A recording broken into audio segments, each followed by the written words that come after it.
जिन हाथों ने हमेशा किसी न किसी पार्टी का झंडा ढोया है, आंदोलन में तख्तियां ढोई हैं, जो दूसरों के लिए नारा लगा लगा कर आकाश फाड़ देते हैं, जमीन फाड़ देते हैं, वो युवा इन हाथों में काम कब पाएगा। जी हाँ, ये सवाल मैं इसलिए कर रहा हूँ क्योंकि इस समय मैं जहाँ खड़ा हुआ हूँ वो युवाओं के रोज़गार के लिए, रोज़गार के मकसद से बनाया गया एक केंद्र है। नमस्कार, मैं अभिषेक सिंह और आप देख रहे हैं GMD न्यूज़। मैं इस समय लखनऊ के बक्सी तालाब ब्लॉक में हूं और जैसे ही आप बक्सी तालाब ब्लॉक से चंद्रिका देवी मंदिर की तरफ बढ़ेंगे तो रास्तों में आपको बीच में ही एक खंडहर नुमा एक आपको केंद्र दिखेगा, अगर आप ध्यान देंगे तो।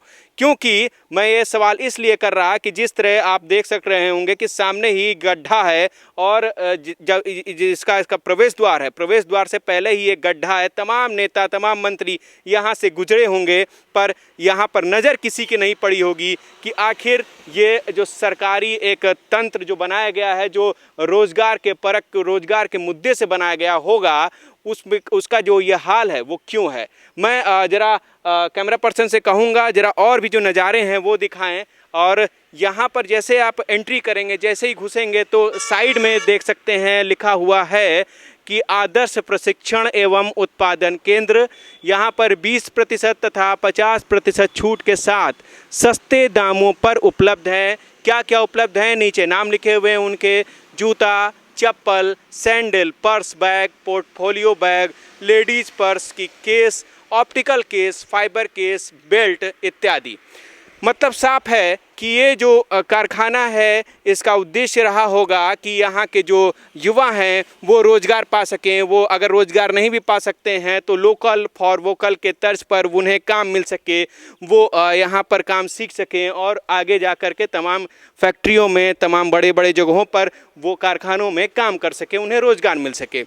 जो मशीनरी हैं वो काफ़ी पुरानी लग रही हैं, इन्हें अपडेट नहीं किया गया।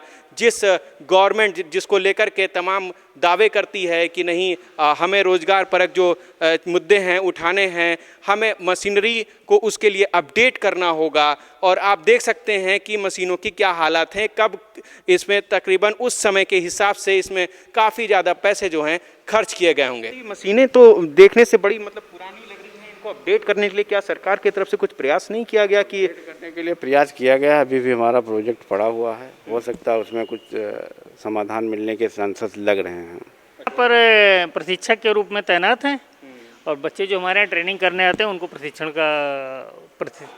देते हैं। अच्छा, ये मशीनरी को लेकर के कुछ और मतलब गवर्नमेंट की तरफ से कुछ प्रयास नहीं किया जाता है? मशीनरी को लेके प्रयास किए जा रहे हैं सरकार के स्तर पर उसका भी कोई सराहनीय कदम ऐसा नहीं आया है जिससे हमको सफलता मिले। जिससे आपको सफलता जी, और नई टेक्नोलॉजी के साथ हम बच्चों को प्रशिक्षण दे सकें। अच्छा, ये सड़क पे ही पड़ता है, जैसे हम बक्सी तालाब से हैं, तो किसी का ध्यान इधर आता है कि नहीं आता? यहाँ तो तमाम नेता मंत्री माननीय मुख्यमंत्री जी हमारे निकले हुए थे। अच्छा, कुछ दिन पहले हमारे ठीक दरवाजे के सामने बहुत बड़ा सा गड्ढा बना हुआ था, जिसको हमने लेबर की सहायता से अपने पैसे से खर्च करके बनवाया। इधर कोई ध्यान नहीं देता है बहुत ज़्यादा। अच्छा, जितने जिम्मेदारान हैं, नेता हैं, जो बातें करते हैं, दावे करते हैं, वो भी इधर जो है वहाँ बहुत ज़्यादा ध्यान नहीं देते हैं। अब आने को तो जैसे समय के हिसाब से आज इसको बहुत डेवलप होना चाहिए था और जहाँ की सरकारें बहुत ध्यान दे रही हैं हर चीज़ पे, पर ऐसा कुछ यहाँ पर ऐसा प्रतीत नहीं होता। जिम्मेदारान हैं, जो नेता हैं, जो तमाम दावे करते हैं कि रोज़गार को लेकर के और लोकल फॉर वोकल को लेकर के, पर सरकारी तंत्र का एक ऐसा भी जगह है जहाँ पर किसी का ध्यान नहीं जा रहा, जिसका ध्यान जाना चाहिए। सब तमाम लोगों का ध्यान जाना चाहिए, पर यहाँ पर जो जिम्मेदारान हैं वो ध्यान नहीं दे रहे। मैं अभिषेक सिंह, कैमरा पर्सन संजय पाल के साथ, बक्सी तालाब, लखनऊ।